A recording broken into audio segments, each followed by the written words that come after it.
देखिए 21 जुलाई को एक बायोग्राफिकल थ्रिलर रिलीज होती है ओपनहाइमर। पूरी दुनिया में फिल्म जमकर तारीफ बटोर रही है।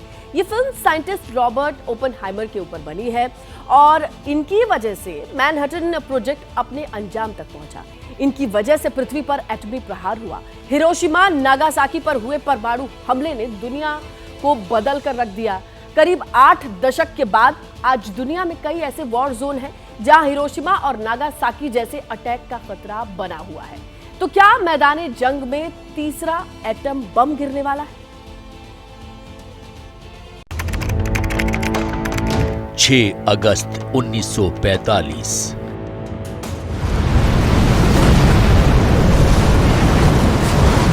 इतिहास में अगर ये तारीख न आई होती तो इंसान ये कभी नहीं समझ पाते कि सभ्यता के सृजन में शताब्दियां लग जाती हैं, लेकिन संसार में सेकंड ही काफी होता है।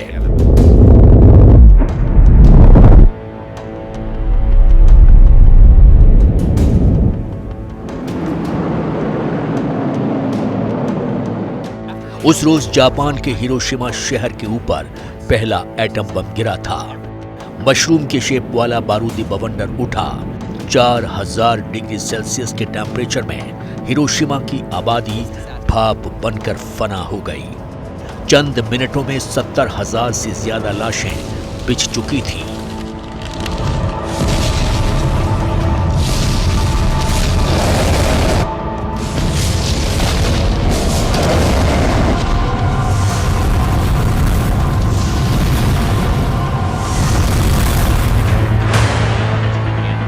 इस त्रासदी को 78 साल हो चुके हैं, लेकिन बजाय सबक सीखने के दुनिया एटमी जंग की तरफ बढ़ रही है। कोई किसी से कम नहीं है, सबके पास विनाशक एटमी बेड़ा है।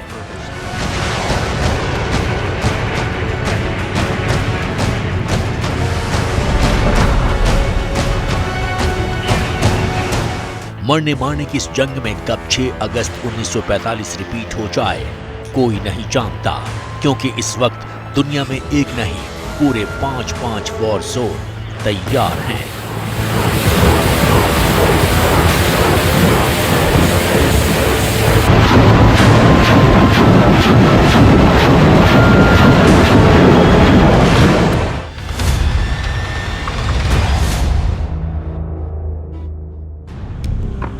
चौबीस फरवरी 2022 से यूक्रेन बारूद की अग्नि वर्षा झेल रहा है।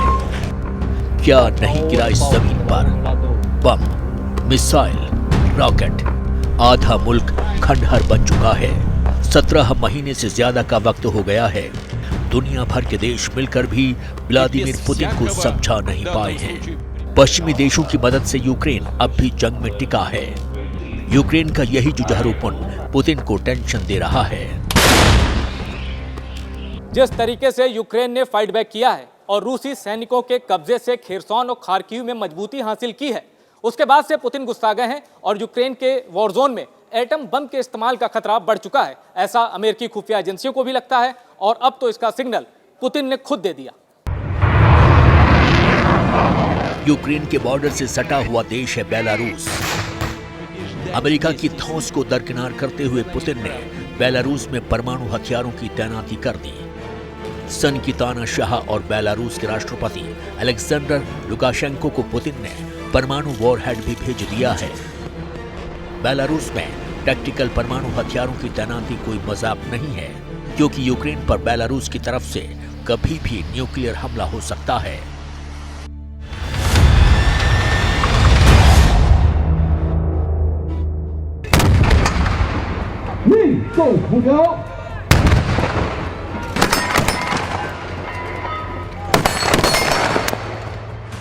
जिस वॉर जोन में इस वक्त एटम बम अटैक का खतरा सबसे ज्यादा है, उसमें दूसरा नाम है ताइवान का। चीन का वॉर कैलेंडर और यहां तक कि ताइवान के विदेश मंत्री भी मान चुके हैं कि 2027 से पहले पीपल्स लिबरेशन आर्मी ताइवान पर हमला कर देगी।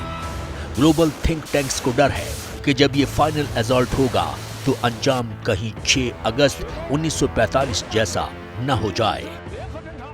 मैं आपको चीन और ताइवान के संभावित एटमी क्लैश से जुड़ी एक बड़ी खबर देता हूं। हुआ ये कि 1 अगस्त को पीपल्स लिबरेशन आर्मी ने अपनी 96वीं वर्षगांठ मनाई और उस दिन चीनी सेना ने एक डॉक्यूमेंट्री फिल्म रिलीज की। उसमें चीन के सैनिक दुश्मनों को मटियामेट करने की कसम खाते नजर आ रहे हैं।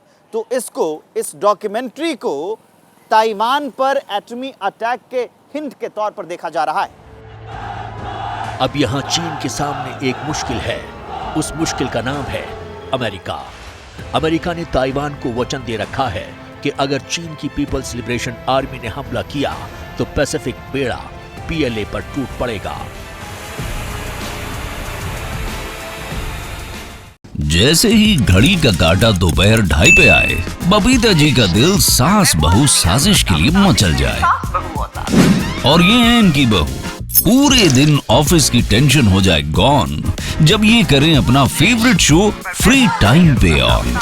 इनकी तरह आप भी देखें अपना फेवरेट शो अपने टाइम पर और डाउनलोड कीजिए एबीपी लाइव ऐप अपने स्मार्ट टीवी पर।